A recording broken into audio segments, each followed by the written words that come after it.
Hello, আমি সৌমিতা। কেমন আছেন সবাই? আজকের রেসিপি পাইনঅ্যাপেল জ্যাম।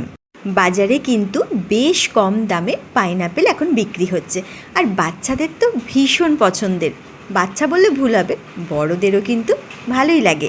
বেশ কয়েকটা পাইনঅ্যাপেল কিনে বাজার থেকে এইভাবে করে যদি জ্যাম করে ফ্রিজে রেখে দিতে পারেন একটা কন্টেনারে, তাহলে কিন্তু বাচ্চাদের সকালের টিফিনের ভাবনাটা অনেকটাই কম হয়ে যাবে।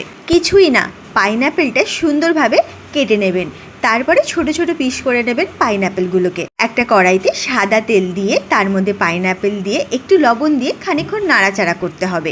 দেখবেন পাইনঅ্যাপেল থেকে জল বেরিয়ে যখন শুকিয়ে আসবে, তখন পাইনঅ্যাপেলগুলো নামিয়ে একটা মিক্সিং জারে দিয়ে পেস্ট বানিয়ে নেবেন। তারপরে আবার কড়াইতে সেই পেস্টটা দিয়ে খানিকক্ষণ নাড়াচাড়া করবেন হলুদ দিয়ে। আমি এখানে একটা পাইনঅ্যাপেলের করেছি, তাই জন্য আমি এখানে 150 গ্রাম মতো চিনি ইউজ করেছি। চিনিটা দিয়ে খানিকক্ষণ নাড়াচাড়া করে করে যখন বেশ আঠা আঠা হয়ে আসবে, তখন ঠান্ডা করে নামিয়ে নিতে হবে একটা বোলের মধ্যে। সুন্দর ঠান্ডা হয়ে গেলে লেবুর রস দিয়ে দিয়েছি খানিকটা, আর উপর থেকে একটু দিয়েছি চিলি ফ্লেক্স।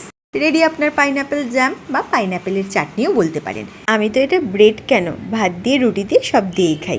কেমন লাগলো জানাবেন কিন্তু। Thank you.